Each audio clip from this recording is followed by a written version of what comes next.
What's going on, everybody? It is Thanksgiving week down in the United States of America, and this is tonight in Haddonfield. Hopefully, everybody has had a fantastic weekend and is getting set for their Thanksgiving travels. If you're doing so, please be safe. When lots of people are traveling, things can get dicey at times. But joining me tonight to share in this Thanksgiving spoiler review. It's the man himself, Mr. Mean Dean Renner. What's going on, man?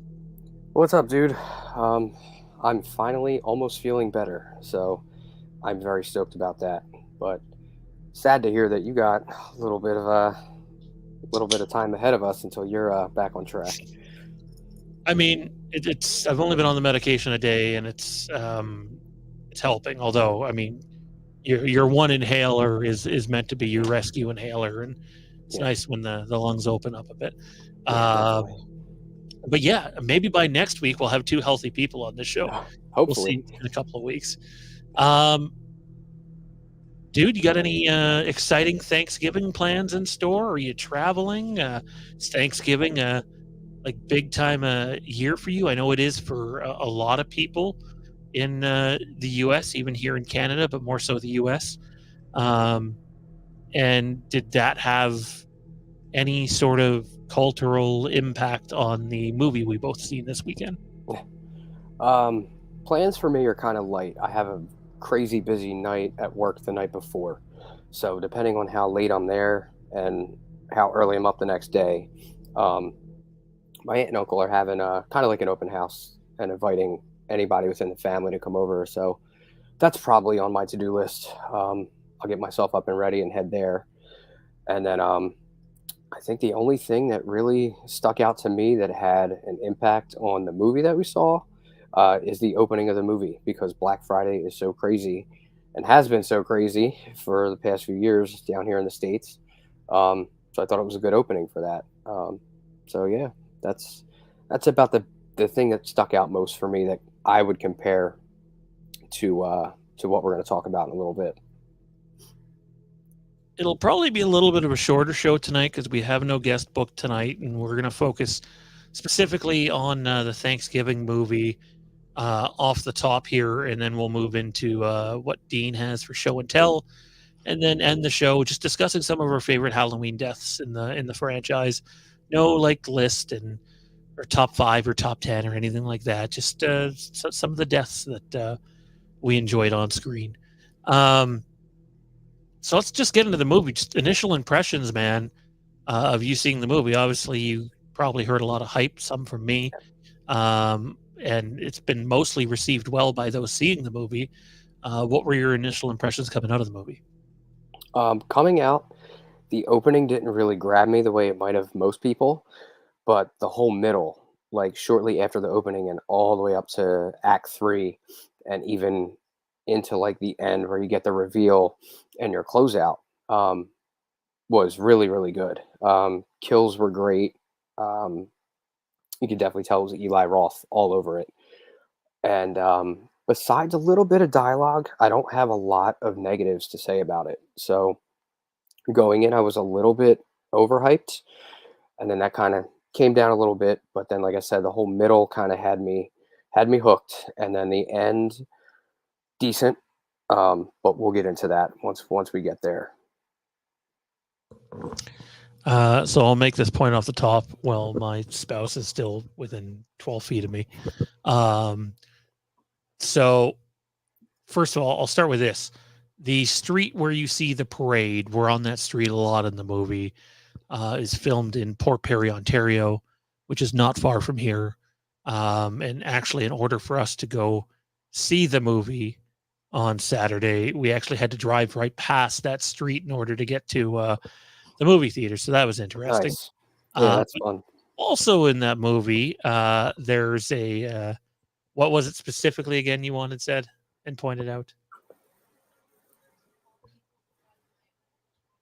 So the but the baton twirlers in the parade, that group that the group of them is an actual baton twirling group local to, I guess, be Oshawa. Okay, Oshawa, Durham region, anyway. And Jade actually used to be in that group. And on top of it, one of the performers in the movie is someone Jade used to babysit. So she wanted that Very put out cool. there, and that's cool. So Yeah. I want to start with some nitpicks, man, before we get into like specifics Yeah. of the movie. And that is, and you hit it on it in a chat that we had, but I didn't want to comment on it. Didn't Mhm. want to kill it for discussion purposes. Right. But I leaned over to Jade at the end of the movie and I said, you know what? As much as I enjoyed that movie, a lot of the protagonists, if you will, Mhm. are not likable whatsoever. Yeah. Like outside of the main character, who I was not overly attached to, but I'll Right. give her a pass on being a decent person at least. Mhm. Outside of her, like there's no one in that cast that makes me go, oh, yeah, I got rooting interest in this person. It's more so, can we just fucking off these people Yeah. already? Yeah, that's where I was at too. As we start meeting them, I didn't find any of them to be like likable in like the least sense. Like they weren't completely horrible, but like you said, I was just waiting. I'm like, all right, let's get into these kill scenes and let's just start taking these people out just one by one or whatever. So that was a little bit of a downfall, but it made I think the kill scenes that much better when they finally get to meet their demise. So yeah, I agree there. Yeah, I don't know. It you would think in time you maybe get used to them over the movie, but some of them, like every time they were in a scene, it's just like, oh my god, can you just get it already? Yeah, right. Like when dude gets the meat cleaver there at the end, I was like, good, that's fitting for him. Yeah. He's deserved that since about the fifth minute of the movie. So Yeah. Yeah. um I do want to go back though to the what's the Walmart knockoff store called? Right Mart? Is that it? Right, Right Mark. Hmm. Mart? So let's go back to the Right Mart Black Friday scene. I know you didn't like some of the dialogue, but what did you think of the whole sequence in general? Did it just not work for you? Because for me, I don't know if this was the intended response. Part of me thinks it was just because of some of the content that's in it, like the guy with his fucking waffle iron there. He's got glass in his jugular. By the way, spoilers, obviously, glass in his jugular, and he's still reaching for Yeah. the waffle iron. Yeah. Or the waffle oven, whatever the hell it was. And then obviously he gets it stolen from him as he's sitting there laying there dying. I just thought that scene was quite comical, and I felt like it was also making fun of society a little bit. And I kind of thought to myself, yeah, that's kind of spot on. I'll say this: I liked that more than I liked the hospital sequence in Halloween Kills. It's fair. Um, yeah, I think it was pretty spot on to how Black Friday used to be around here. It's definitely calmed down, but the only thing that really kind of took you out from that was the opening, the argument outside. It kind of felt a little bit forced between like the younger crowd and the adults. But then they rushed the door, and then that's where kind of like you're like, oh yeah, I've seen that. Like I'm used to that. And then they eventually break in and make their way in the store, and just all chaos just breaks loose. Um, the guy getting the waffle iron stolen from him was hysterical. Like guys dying, and he's still trying to hold on to that one big ticket item that he wanted, um, which is pretty funny. I could see stuff like that happen, and people just getting you know blatantly injured and like, no, I'm not letting go of this. Like this is mine, and you're not fucking getting it. So that was pretty good. And then yeah, I mean we've seen sales like that down here. We've seen it on our news down here, where just people just go batshit crazy over sales like that. And I think it was a pretty good representation of how it used to be, and it was enjoyable for the most part. Like I said, the dialogue kind of threw me for a little bit, but the rest of the way it played out was definitely enjoyable, watchable, and I think it was a good lead into the rest of the movie. Cosmic Urgency with a real deep question here. What movies did you notice homage to? Homaged in it. The love triangle from My Bloody Valentine, the school chase from Cherry Falls, the killer from The Prowler, the table scene from Happy Birthday to Me. What else? Halloween. The very opening shot of the movie is done POV, the walk up to the door. I literally leaned over to Jade and said, "Oh, this is very Halloween like." It ends once the door opens, but it's not like it's really fast. It's not like it's 2 seconds. It's something that drags on for, 8, 9, 10 seconds. And it felt very much like the beginning of Halloween. Yeah. I think he hit the nail on the head with the few that he mentioned. And I like the end table scene. I think it was a cool, whether it was an homage, intentionally or not, to Happy Birthday to Me, because that's pretty underrated. It doesn't get talked about a whole lot. So having all them together and then one by one, kind of taking the rest of them out, I thought that was pretty cool. And then the very end, when we get that zoom in shot on the firefighter that's leaving the explosion, if that's not, whether you want to call it the end of H2 or the beginning of Resurrection, um, I really don't know like what else to call it, because I think that was pretty on the nose compared to how Resurrection opened, when you get the whole explanation of how Michael survived the end of H2O. So, but yeah, I think all the ones he mentioned were definitely notable, and the couple that we just hit here. Yeah, I think the ending is right out of. I look at it as like the real ending to Halloween H2O, but we don't really learn of it until the beginning of Halloween Resurrection. Yeah, Right out of that, like I think we're absolutely supposed to believe. Again, spoiler alert, because it is a little bit of a whodunit movie. I believe uh, Patrick Dempsey is in the firefighter's uniform at the end there, very intentionally blacked out in the face mask, carrying the axe. Obviously, she has the dream afterwards too. It fits, and then obviously this one's probably an easy pull, but there's definitely elements of Scream in here, mm, which is not surprising. It's a spyglass movie, um, but I feel like there's elements of Scream in this movie that are done better than in Scream. Like, I know this is going to piss some people off, but one of the things I don't like about Scream is most of the time I look at Ghostface and go, "Who the fuck are these guys killing? Like, really? Like, they're fucking useless. They trip over a dinky car. They look like they're fit to be in Home Alone." yeah, Um, and except for Scream 6, I thought the killers, at least while being under the mask, weren't as clumsy and stupid in that movie. But I never got that sense from John Carver in this movie. Very calculated, very aggressive, um, and like just unique kills, right? Like, tell me you didn't fucking die laughing at the cat part. Like I thought he was uh, gonna kill the cat, and he oh fucking yeah, fucking feeds the cat. yeah, yeah. There was a kid behind me who were watching that scene, and I just hear him behind me, and he's going, "Oh, feed the cat, please feed the cat, feed the cat." And then the camera cuts, and you see him drop the food in the bowl and then leave. I'm like, they fed the cat. Like that was hysterical. Unique, a nice little touch at the end of a pretty good death scene. So yeah, John says it's funny you guys say that about the characters. Every interview I've heard with Eli, he's been hyping how he wanted some well-developed, memorable characters. Well, I'll say this again: I find most of the protagonists very annoying, and you don't know Dempsey's the killer till the end. Well, I knew before the end, but it's not revealed till the end of the movie.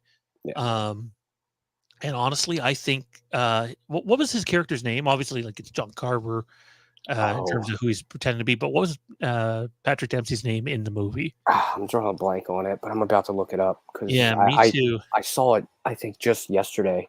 That was another thing I didn't pick up on, was like character names. Like, I feel like they left a lot out. We knew He a gets called couple. sheriff so much, right? So like that's just Yeah, what they regarded him as. I don't right. know if they use his real name all that much. Not necessarily. Let me see if I can pull it up here. But I thought his character was very well developed, and not Yeah, just from the, hey, here's this,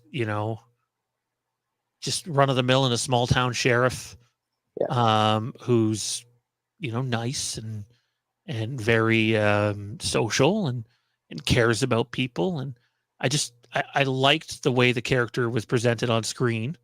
I liked, obviously, he had other motives for it, but even if he hadn't ended up being the killer, I think his character was still good and valuable to the movie. But the fact that he did end up being the killer, and the fact that they show what his motivation is, we're not talking just someone who um, obviously is pissed about what happened the year before. We're talking about someone who lost somebody he was having an affair with, clearly loved, and was about to have a child with. So like the motivation is there to do over the top crazy shit and not care about the consequences. Yeah. That was one of the things that I kind of didn't like. I thought they could have went with maybe a little bit of a better motive, although it was fitting. And he's listed as Lay's sheriff. He's not even given a character name as far as what I could find. Um, so we might not have missed anything. He might have just been the sheriff. So That's hilarious. yeah, and it's written like kind of French Canadian, if I'm not mistaken. So pretty funny. Wow. Yeah, no, that's kind of funny. Man. Yeah, I don't. And then like the main character, whose name I also don't remember. Like I get her story. I get your mom has passed away, and you get the stepmom, and the stepmom really is a piece of work, Oh and yeah. like that's a pretty common movie trope. So I think the character had some relatability there. Um, but the yeah, I mean, outside of those two, I don't find any of the other characters particularly memorable. No. Um, I agree big time with that. Like I said, I was just waiting for them to start getting killed off. One of my favorites was definitely the stepmom when she gets glazed and cooked. Like I was waiting for her to get it. Um, and the trailer might have kind of spoiled that, I think, a little bit. But I went into this one smart. I didn't watch the trailer that much. I think I gave, I watched the first one. That was it. yeah, I think I watched the first one maybe twice, and I don't even think I checked out the final one, or if I did, it was like bits and pieces. And when they started showing a little too much, I kind of just turned it off. I didn't want to. I didn't want to ruin it. So yeah, hers was definitely one of my favorites of the whole thing. Just literally waiting every time she was on and opening her mouth and just being the way she was. I was just literally just waiting for her to just get cooked. It was great. That was the scene where I knew definitively he was the killer. Yeah. And it was specifically, sorry, I got a cat that's trying to murder me as we're on air. Just feed him. At the beginning of the movie, like they just make a really noticeable point to talk about his cooking skills and the fact that he's single and he's really not attached or whatever. And then like you see the house before you see her and the condition it's in, and then you see what he's doing to her. I was just kind of like, yeah, like he's Right. perfect to be the Yeah. villain, despite the fact the clown that beheads the turkey in the parade Yeah. is way taller than Patrick Dempsey. Mhm. You gotta, sort of take that one on the chin a little bit. But I thought they picked the right person. Honestly, man, I don't have a lot of complaints about the movie other than Yeah. I think the one area they went wrong is uh, there's not a lot of protagonist in this that you want to cheer for. Yeah. What was I gonna say? The clown in the parade scene. Not only one of my favorite kills, I think that was kind of a giveaway a little bit if you picked up on it. Just the way the rest of that scene like unfolds and plays out. Like he takes that turkey mascot's head off, one clean shot with that axe, and then it leads into like he's pulling flashbang grenades, and then he's like, he's deafening everybody else, and then he jumps in that SUV and just kind of takes off. It was like really tactical and really laid out. So if you know police training and whatnot, um, that's kind of a giveaway. And then like you said earlier, I didn't even put that together until you just mentioned it. With his cooking skills, and then the whole big dinner at the end, it's like now it makes sense. Now it makes a lot of sense to go with that choice of him being your killer and getting the reveal. So I like those little subtle hints that you get that if you're really paying attention to, you can kind of pick up on. But for me, they kind of slipped that by me. So I had I had Bobby and I think the kid Ryan. I had both of those pegged as like my top two choices, and I didn't really give a thought of it until near the end that it might be Dempsey, and then we get that reveal. So Which one was Bobby again? he was the curly-haired kid in the beginning who disappears after the whole incident at the Right Mart and goes Yep, away for a year. The baseball player yep. gets his hand stepped on. Yeah, that was Bobby. I thought it might be the guy selling the guns. He was kind of Hmm. cool in the movie. Yeah, Um, and if it wasn't him, it was Dempsey. And yeah. so, um, and yeah, it's kind of weird what they do with those two characters, Bobby and then the other love interest. Mhm. Like they both sort of just come and go and come and go. They're not always there. Kind of reminds me of what they do with Freddie Prince Jr. in I think it's I Still Know What You Did Last Summer. Mhm. He's there and then he's not for a chunk of the movie and then he Right. is. Yeah. Um, John, was there different versions of the John Carver mask? I would say the technical answer to that should be yes. Hmm. Yeah. I would say two. You had the regular one that was kind of going around for everybody, and then in that cooking scene when he's getting ready to stick her in the oven, he puts it on top, and the left side gets burnt, which I thought Halloween was Kills esque. yeah, right. I thought that was a cool touch, and NECA got the rights to make that ultimate John Carver figure when that comes out. I think early to mid next year, and if you pull up their product photos, they have a couple. I think they have two or three interchangeable faces and masks for him when that comes out. So that's how you know for sure that you're getting at least two. So Yeah, I mean, I didn't think about it before, but firefighter axe, that's kind of like a Halloween Kills thing too. mhm, But um, yeah, I really just thoroughly enjoyed the movie. I thought it had an artistic flair to it that almost reminded me of like the new Spider-Man movies in the Marvel series in terms of the intro credits and the outro credits, um, and the way it was done. It's very unique in that way. Um, and yeah, I I don't know, man. I didn't I let my expectations get really high for the film, and I expected to be let down. And other than the fact that I hated, most of the protagonists, and were happy that a lot of those people were taken care of. no. Um, Geez, I sound sick and twisted. But I really enjoyed what we got. I love the way the film was shot. The kills too. Like there's a lot of kills in this movie. There's a lot of kills that happen really early in the Black Friday thing, but also after you get past the Black Friday thing, you're not getting kills like every 3 minutes. They're not beating you Right. over the head with it. It's allowing the story time to develop, and Mhm. I really appreciated that. I think this is the type of movie where you could have probably gotten away with having a kill every 5 minutes or something, and it doesn't do that. And honestly, I think because it doesn't do that, it makes the kills we get more unique. Yeah. Um, yeah, I would agree there. I like how they paced it out. Like you said, they gave it a chance to kind of develop and didn't hit us over the head with kill after kill after kill, which makes the kills more enjoyable when you finally get them. I thought they were really unique, different, different than what we've seen in a lot of other slashers. So, big brownie points there for that. Some of my favorites were the turkey mascot, which is it was a callback to the Grindhouse trailer for this movie when it was just a fake trailer way back in '07. So that was cool. Um, Same thing with the trampoline kill, the girl on the trampoline and the kid watching her. I thought that they pulled that effect off great when they turned his head almost all the way around and it stuck there. Looked great. Um, the one of the first ones in the beginning, like after the whole Right Mart scene, the diner waitress getting dunked in the sink and then her head thrown against the freezer door, um, and then the rest of hers.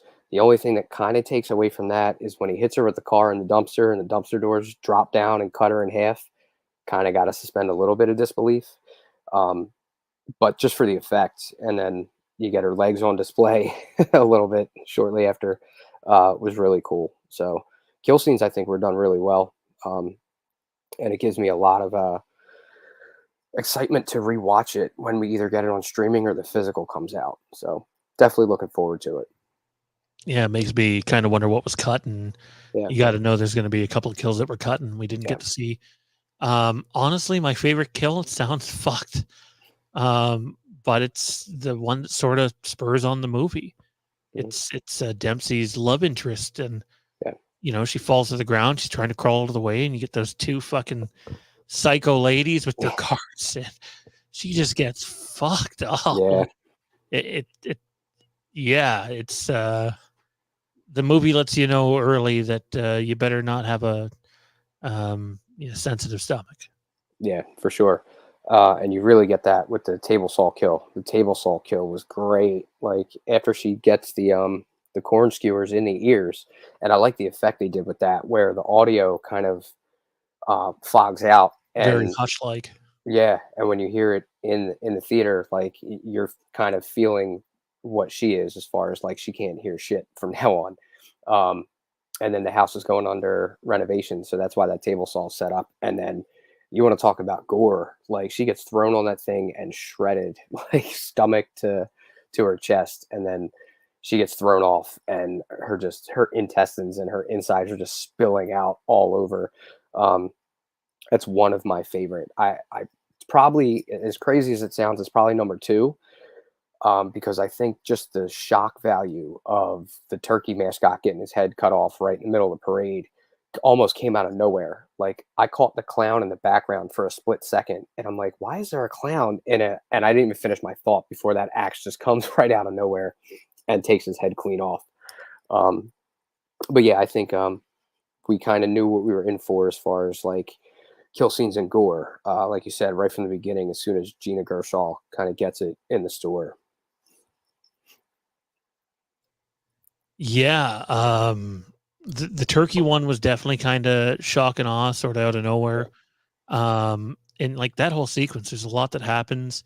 You see the turkey, get beheaded, and it cuts to kids watching the parade, and then yeah, you get the two kids in the truck with, I'm assuming, what was their dad, and he gets the pole through the back of the head that comes through. yeah, that was wild.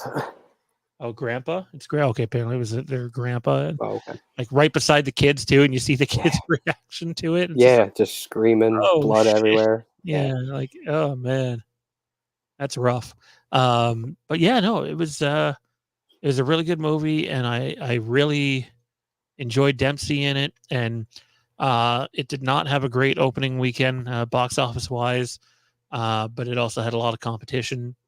And honestly, movie was made for 15 million bucks. I don't know what the marketing numbers are on it, but it's probably the type of movie that needs to make. Excuse me. Probably needs to make. If I had to guess, somewhere in the 40 to 45 million dollar range to break even.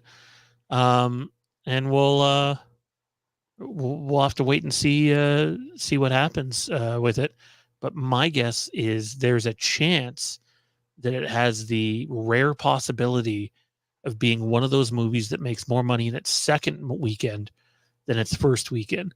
One, the positive word of mouth going around about it, and it is a lot of positivity. mhm, Two, it's Thanksgiving down there where you guys are this weekend, yeah, or throughout the week, and like it just, I think that's an opportunity to score on it, and I expect the second weekend, if it's not more money, it'll be around the same, and I think it'll have long legs rather than a quick build to a high amount. yeah. I would agree with that. Um, it did have a lot of competition. That's something I did notice. So, Lynn Griffin from Black Christmas. Oh, they slipped that past me, Freddie. Good catch. No, I didn't know that. I Yeah, didn't know me that either. at all. Um, yeah, I think, like you said, we're going to see it's going to pick up steam. I think second and third week, um, and it's gonna. I think it'll break more than even. I think it'll make a little money. They left the door wide open for a sequel, so I think that was done on purpose. And they already announced the physical release, at least on Blu-ray. I hope it's getting a 4K, because at the very end, I sat through the credits to wait for a post-credit scene, which we get, but it's really nothing. It's an outtake, basically. Yeah, basically. Dude from Um, Suits gives the finger. yeah, that's about it. But I thought it was pretty funny.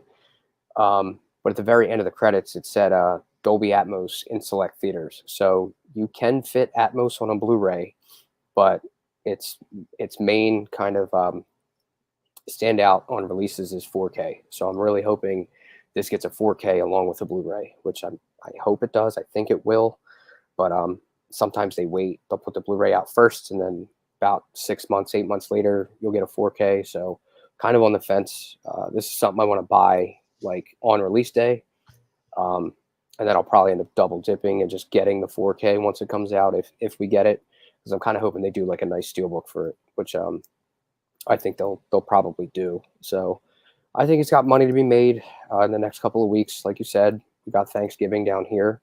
So with the positive word of mouth, and we're leading into the holiday week, I think a lot of people are going to be looking forward to running out and seeing this this week or at the end of the weekend, because it's just, I think it's a great holiday slasher.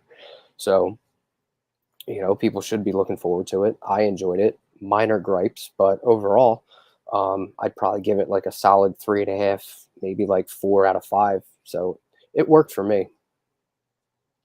If we were doing it out of 10, what would you give it? I want to lean towards about 7.5. Same.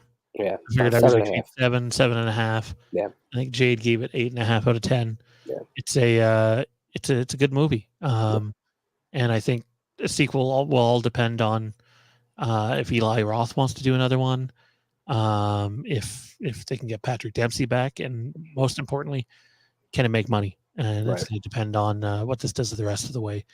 Yeah. But anyways, that is our Thanksgiving spoiler review. It's out in theaters now. I definitely think it's a movie that's worth the price of admission. So if you're on the fence about seeing this movie, my recommendation would be to see it in a movie theater and enjoy it. And honestly, if you haven't been spoiled yet, and if you've listened to this, you have been, but if you're tuning in late and you haven't been, go see it without spoilers. It's definitely a whodunit, and I think it's a type of movie that keeps you on your toes, where there's no clear cut, who it is anytime early in the movie. So anyways, that's going to bring us to our show and tell segment for this episode. I have no idea what Dean's about to show off. We haven't talked about it at all, so I'm as much in the dark as the rest of you, and excited to see what Dean has. All right. So this is a horror series that I kind of grew up with, but I didn't really grow up watching too much. I caught bits and pieces of it here and there on like cable. Never really like super stoked about this franchise, but once I saw this come out, it was a definite pickup. It's another Blu-ray set that I would love to see get some 4Ks. But right here is the Phantasm collection. This is a Universal release, so Universal does sometimes like to double dip and go into 4K. This box is small, but this box is not the only one that we get with this, and I'll get to that in a minute. So this is a nice little digibook. You got the sphere on the front. Very cool. It opens up. It has all these sleeves. You got all your artwork. It's got the sleeves with the discs in it. It's got a ton of special features on here, which are really nice. Phantasm 1 and 2 got nice new 4K scans, which tells me I think they're going to get 4Ks probably in the near future. I kind of hope so. But yeah, these came pretty packed well with special features on them. And then back here on the back is a bonus disc all about Phantasm 5. It's got like a making of and a few other things on here, a couple features, and then it says much, much more. So that's a disc I have to pop in and check out. And this is a set that I haven't actually gotten through. So I've watched the first one and parts of part 2. And I still have yet to get through 3 to 5. But when I saw that set, I didn't just see it like that. I'm walking through Best Buy on, I think it was a Tuesday new release day, but it wasn't new release for this. It was something else. And I had known that this came out. And I was there shopping for other stuff. And I walk in and I see this sucker on the top shelf. And it was limited edition and hard to get. And it was the only one they had. So I'm like, that's coming home with me. And it came housed in this big box here that gives you all this artwork, and it breaks down the whole back. And if you look at this right here, obviously that's the sphere from the Tall Man. It's like his go-to weapon. And this set gives you a one-to-one replica. If you guys can see that, I'll try to get the glare off. There we go, a little bit. You get a replica sphere in this for like a nice little prop display piece, which I thought was awesome and almost like a must-have. So that's in there. It's got the blades that pop in, and it comes with, I think, a little stand, so you can put that on your shelf for a cool little display piece. So once I saw that in the store, I was like, that's got to come home with me. So now I own it. That's badass, man. Freddie says, nice. Phantasm is really fun to me. People either love it or Yeah. don't care for it at all. I've never seen it. So Okay. yeah, I'm completely sort of neutral. I'll have to check it out at some point in time. Yeah, they're a little different. They're like, I don't even really know how to describe them because I don't want to say like supernatural, but a little bit. The Tall Man's a really interesting character. Um, he's not quite human. They run like a mausoleum funeral parlor, so there's a lot of stuff to do with that. But it's a cool, interesting series. And the death scenes are awesome. Those spheres really come in handy.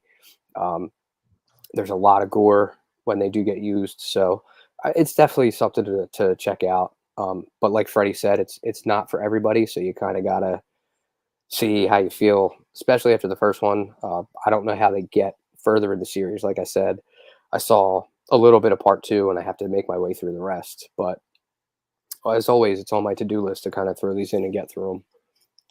Random question for you before we leave show and tell. Yeah, Do you own Prince of Darkness? And if so, what do you have in terms of that? I actually don't, and I need to. It's one I overlook, and Scream Factory keeps doing sales on it, and they did a nice similar to Halloween. They did the 4K with a poster, and then they did the 7-inch vinyl that it comes with. So that's definitely something I've been wanting to get but overlooked, and I need to get it because it keeps going on sale, and I want to make sure I get that Might be vinyl on sale before. this week. Probably. So I'm gonna check because I want to get that vinyl. I have quite a few of the Carpenter vinyl sets from Scream Factory, so I have to kind of fill that out. They do a fantastic job on them. So, Hmm. but yeah, that'll do it for show and tell this week. Dean showed off his Phantasm set, and it had a lot of nice perks to it. Hey, did you ever get the? There was a Halloween set of some sort. I don't know if it was one movie or two movies, but it would have been before Scream Factory did their box set, Okay. and it came with like a miniature sized Michael mask. Yeah. I forget what that was too. What was that one exactly? I think it was 30th anniversary, and I actually didn't get that, but surprisingly, my brother bought it, and he's not nearly as big a collector as I am. He kind of just buys stuff at random, and he hasn't bought stuff in a long time. But that was something that he got, and I had it down here in my collection for a little while, and then I kind of ran out of room, so I had to give it back to him. But it's a 30th anniversary set, comes with Halloween 2. I think it has the extended cut. I don't think Halloween 3 is in there, and then I think randomly Halloween 4 was packed in there. But it's in a box that has a plastic slipcover over the top, and then in a window, it has like a 4.5 inch tall, like rubber replica Michael mask that's kind of built into the box. It's like strictly a display piece, so the whole box opens up like a kind of like a book. It's like book style, opens up like this, and then inside you get a DVD case with everything in it. So I don't personally own it, but he does, and I have a feeling sooner or later he's going to ask me, "Hey, do you want this?" And I'm absolutely going to take that. Nice, Mm. good stuff. All right, well that brings us to Halloween, our final segment for this show. Don't be surprised if next week's show and the weeks that come are a little longer than tonight's. Things are slowly getting back to normal around here, and the ability to breathe helps. And Dean and I are both getting closer to being able to do that at will. Yeah, But man, after seeing Thanksgiving, I really wanted to just come on here and talk about some of our favorite Halloween deaths. And you asked me, are we going to do top 5 or top 10? And I just kind of thought, yeah, we could rank them or whatever, or do some sort of listing of them. But I also kind of like the idea of just me picking out 3 or 4 deaths that I really liked, and you picking out 3 or 4 and talking about each one of them. Yeah. So you knew this was coming. I'm gonna allow you to hit lead off here. Okay. What's one of the more memorable Halloween deaths to you, and why do you like it? I'm going to start with maybe something sort of unexpected because it's not a movie that a lot of us love. Um, and it's more of an honorable mention for me, but it's a little bit out of Michael's realm. And it's from Halloween 5, and it's Deputy Charlie. When you have Michael coming through the door, he's breaking through, he's getting shot at, he gets knocked back, and then he comes bursting through the door, and he just goes right at the deputy and just hooks that noose around his neck and hurls him out the window.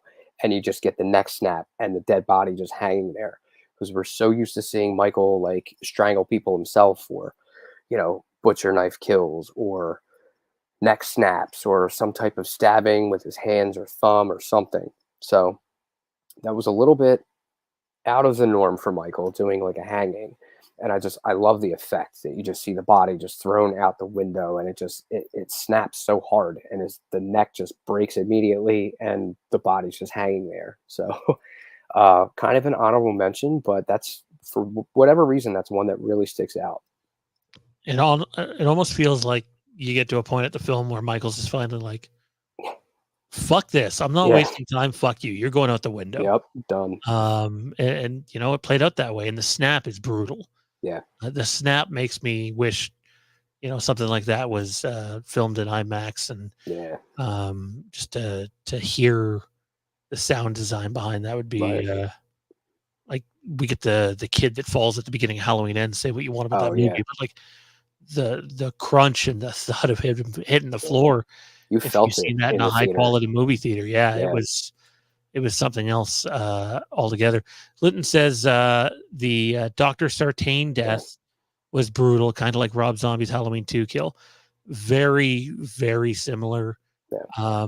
But I also think the Rob Zombie one compared to the 2018 one feels like Michael's more like just kind of annoyed with him at this point. And it's like, you know what, enough of you. Yeah. Rob Zombie one feels like, I mean, Brutal. those movies are already over the top. Yeah. But it almost feels like, you know what, fuck you, man. You're getting it. Yeah. There was something a little more behind that one. At least in my opinion. I do like the cop one though from Halloween 5. Not a big fan of the movie, but Yeah. it is a good one because there's really not any time wasted in it. Mm-mm. I'll go away from Michael Myers though, and I'll say the lady fucking around with. Wait, have you seen H3 yet? Yeah. Yeah. Okay. So the lady that's screwing around with the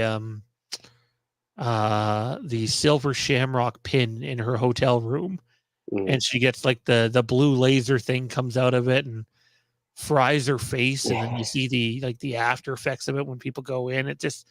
It's gruesome. It's kind of gory and disgusting and stomach turning.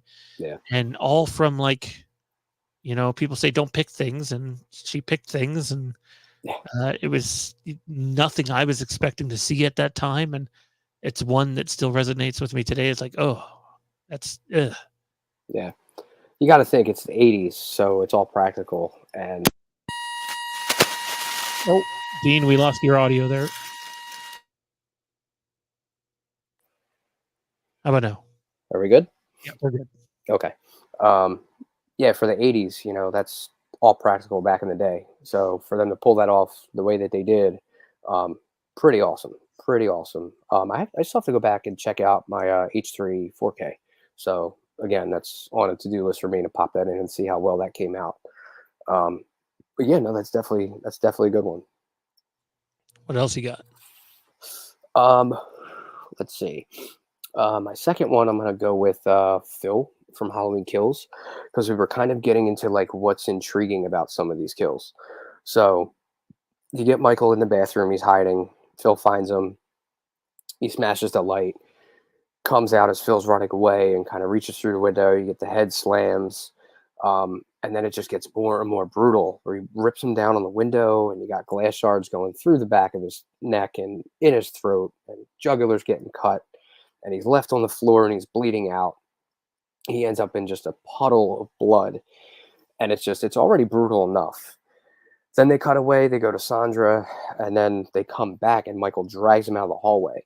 And the thing that's intriguing to me about that is we finally get to see Michael stage a body, and you're just wondering, like, what, like, why does he do this? Like, but we finally get to see it. So he just picks the body up and lays it over that kitchen island, and just you get knife after knife after knife in the back. And it's just the way that he's kind of looking. He jams one in, and then he kind of steps back and looks at it, and then he slowly turns to the rest of the butcher block behind him, and he just pulls another one and just jams it in his back and just keeps going. And it's like, once that's done and they walk into that crime scene, like, you're just going to see this guy looking like a pincushion in the middle of his kitchen island with 6 or 7 knives in his back. And it just makes you wonder, like, who does something like this and why? So that was one for me that leaned a little bit more towards, like, intriguing, because I think it was really cool that we finally got to see Michael stage a body like that. Don't worry though, his wife lived, so it's Mm-hmm. all okay. Ridiculous. Oh, Yeah. Oh man. I remember when we'll call him our source told me that she was in the movie. yeah. And this was fairly early on. I was kind of like, another flashback? Yeah. And he's like, No, no, she's she's in it. in the movie. I'm just like, Mm-hmm. what? Yeah. Like, That was my come reaction. Yeah. on. It felt like a bit much. Yeah. I'm gonna go back to the original, Mhm. and it's not anything gory or whatever. Um, it's sort of like the playing with your food of it all. Mhm. Michael and Annie, Yeah. Halloween 1978. He fucks with her Yeah. mentally so bad Yeah. before killing her. Like, Mhm. she's dead before she's dead. Right. And like, between there's the dog, the flower pot, the laundry, the keys, it's locked and then it's not locked. Yeah. It's like, oh fuck, he's not just about killing her, he's about fucking with her too. And that from the get-go, for me, as someone who had already experienced some Friday movies before Halloween and the first couple of Scream movies, and I Know What You Did Last Summer and some other movies, like, for me, that separated Michael from all those guys. It was like, oh, okay, this is a character that does not talk, Right. and he's finding a way to fuck with them. Yeah. He plays with Annie, and he, like, it's got to be, like, mentally torturing to a point, because, like you said, he's outside the window. He crashes the flower pot. Like, the dog comes outside. He strangles the dog. Then she's in the laundry room, and he's just in the window. Then he's gone, and she has no idea what's going on. And then back in the house, gets the keys, comes out. The door was locked. Now it's not locked. So it's the way that he kind of toys with her. I mean, in real time, that probably went on for like a good 20 to 25 minutes. And you're probably just thinking, what the fuck is going on? Like, is someone fucking with me? Are they not? Like, what the hell's going on? And then he just pops up from behind the back seat. Like, how he even got in the car in the first place. Like, how do you, how? Just, and that's the great part about it, is the mystery. Like, we'll probably never know. And I don't think we ever really need to. We'll do a couple more kills here a piece as we continue. But before we do, I just want to remind everybody, take a moment, click the like button, hit subscribe to keep up to date with all of our content. It really has been a crazy few weeks for me anyways, and I know we're getting to the holiday season, which makes it not any easier, but things, at least around the channels, are starting to get back on track, and definitely appreciate everybody's patience during this. And we got some fun things planned too. I know we're planning a Star Wars watch along over on the Legacy of Star Wars, but the podcast actually takes place here on this channel, where shorter videos go on another channel. And I know Dean and I have talked about possibly doing some watch alongs, and it'd be really cool to do. I wouldn't call this an official announcement, but I'm definitely going to just discuss it with Dean about doing a Halloween watch along of some sort prior to the end of the year here. So find a Tuesday and pick one of the shorter 90-minute movies maybe, Yeah. and get it in. Also, just be on on the lookout for the rest of the content we have coming on the channel. And if you want bonus content, there's Patreon, patreon.com/Fandom Empire. Without you guys, we wouldn't be here. You allow us guys to pay for things like Canva and Filmora and StreamYards and costs that a lot of people don't even consider while doing all this. So it's appreciated. So yeah, Annie was one a big one for me that just I think had such an emotional Yeah, impact on me that it was like, hey, not only have I really enjoyed this movie so far, but like this just adds to it. And yeah, like so, the fact that that happens in your first film really does pull people in my opinion. What else do you got, Dean? yeah. I'm gonna go H2. Um, when he bleeds out the nurse. Again, it's like it's off screen and we don't see anything leading up to it really. And Jimmy just walks in this room and here's this nurse stretched out on a stretcher, buckled in with an IV hanging out of her arm, and she's just completely bled out onto the floor. And it just makes again, it's like it makes you think like how and why. Like how did Michael come across her? How did what was the lead up to how that happened, and then she's just laid out on a stretcher and completely bled out. Like how does he even know where to hit like a vein, and how to get it to just completely just drain her? It just really leads into the mystery, which is I think what makes Michael just such a great character. Yeah, no, I that's a really good one. Also, Jimmy kind of pays for going into the room, Yeah, obviously. But yeah, no, I really enjoyed that one. Um, Also, it's done in a way that's like not super in your face, and yet right. it's artistic, creative, effective, and also kind of stomach turning still because like Yeah. so much fucking blood Oh, everywhere. it's yeah. The floor's covered. Yeah, it's something else indeed. Um, I'll give one more, and I'll let Dean give one more. I want to point out Cameron. You know, most people's most hated character from Halloween 2018, because I thought the one thing that David Gordon Green really did well in Halloween Kills, and the whole writing team for that matter, is I cared about Cameron a lot more in Halloween Kills than Halloween 2018. Yeah. There's still times where he's a dick in Halloween Kills, Mhm. but in Halloween 2018, we don't see any sort of like humane, caring side for him. You just think he's a complete fucking dick. Yeah. But in Halloween Kills, the character in same day, mind you, Yeah. uh, gets a redemption arc of sorts and really is an impactful character in the story and cares about the well-being of others. And I thought, dang it, I mean, without him, Hawkins is dead. And I just kind of thought to myself, um, damn, you made me care about this character again. And then Michael goes and fucking obliterates Yeah. him over like the duration of a minute in many different ways. Right. And like he was already toast. Yeah. But when he comes down the stairs towards Allison and then he stops and fucking snaps his neck, Oh yeah. measure, it's just like, oh my God. It was like, oh, okay. You made me care about a character, which I think is important. Mhm. And then you just fucking slaughtered him. Yeah. Cameron is one of those ones in 2018 you wanted to see get it real bad. Um, like you said, one of the most hated in 2018 just because he's that just kind of young douchebag, doesn't seem to really give a shit about anything. And then they open up Halloween Kills with giving him like a huge redemption where he comes out of the school and he's trying to call Oscar and figure out what's going on with Allison, and then he finds Hawkins and he just immediately like switches into like I gotta save this guy mode. So big redemption there, and like you said, he has his moments and kills where he's a bit of a dick still, not nearly as bad as 2018. But once he gets it in that hallway, like you said, it drags out for about a minute of screen time, but real time that was probably like a good 5 or 6 minutes, and he just gets manhandled and tossed around that hallway, and then as if it's not bad enough that his head gets rammed through like the banister and the railing, and he gets his neck snapped left and right and up and down, and he's in agonizing pain at that point.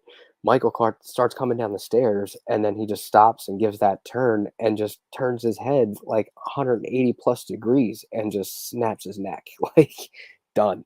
So that's a really, really, really brutal and a good one that kind of, it's got, I think, a really good amount of screen time. It's not too dragged out, but the effect is massive.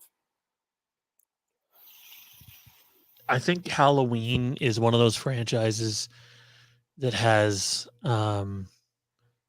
so many unique kills in it that literally you think about all the different type of kills you can have, and Halloween covers its bases somewhere without being too over the top. Like it's not Yeah. Terrifier, right? Mm-hmm.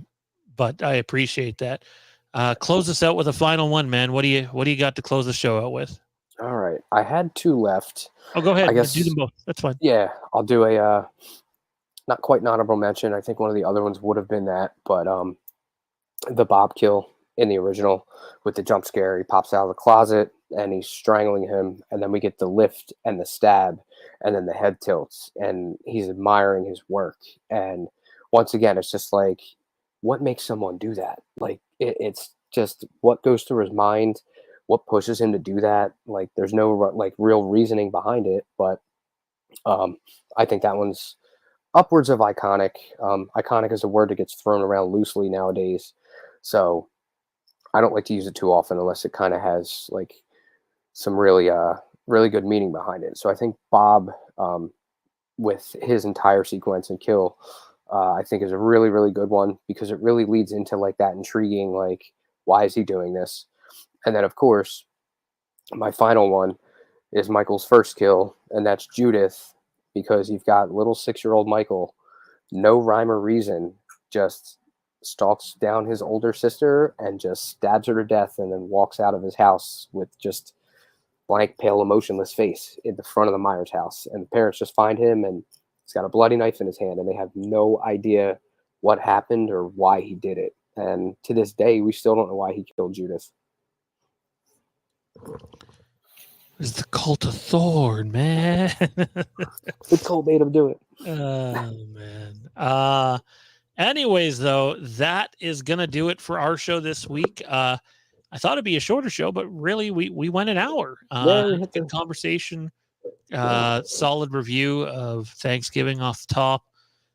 Not sure what we'll have for you next week, but I know I'll be hitting Dean up here probably tonight and tomorrow while we figure out next week's plan for the show. And if you have a preferred Halloween movie you'd like to see us do a watch along to, or preferably one of the shorter ones, let us know in the comment section, and we will do our best to comply with that. Dean, where can everybody find you at, man? You guys can find me on Facebook in the Legacy Halloween group, moderating and babysitting, if we want to call it that. Once you find me in there, you can add me on Facebook if you like.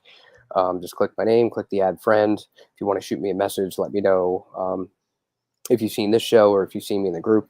Totally fine. I kind of reserve my Instagram. That's a lot more scaled back. I don't use it too much, except for kind of work content, work-related stuff.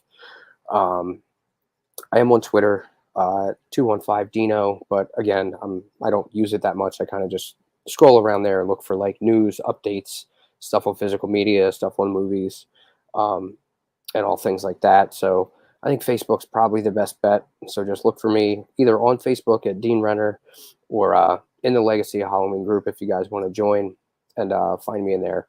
I usually throw up a post weekly or every other week or so just to kind of catch up with the group. So yeah, find me on Facebook, guys. Yeah, and just keep checking us out here. We have all sorts of content coming. We'll have tonight in Haddonfield, next week again, normal time, 10 p.m. Eastern.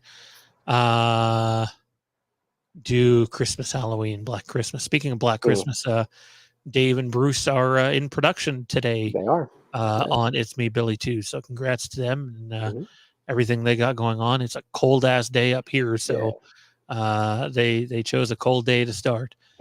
Anyways, though, big thanks for everybody coming out and checking it out after the fact. Click the thumbs up button, helps a ton. And we'll see you next week. Happy Thanksgiving, safe travels, and There'll be no leftovers.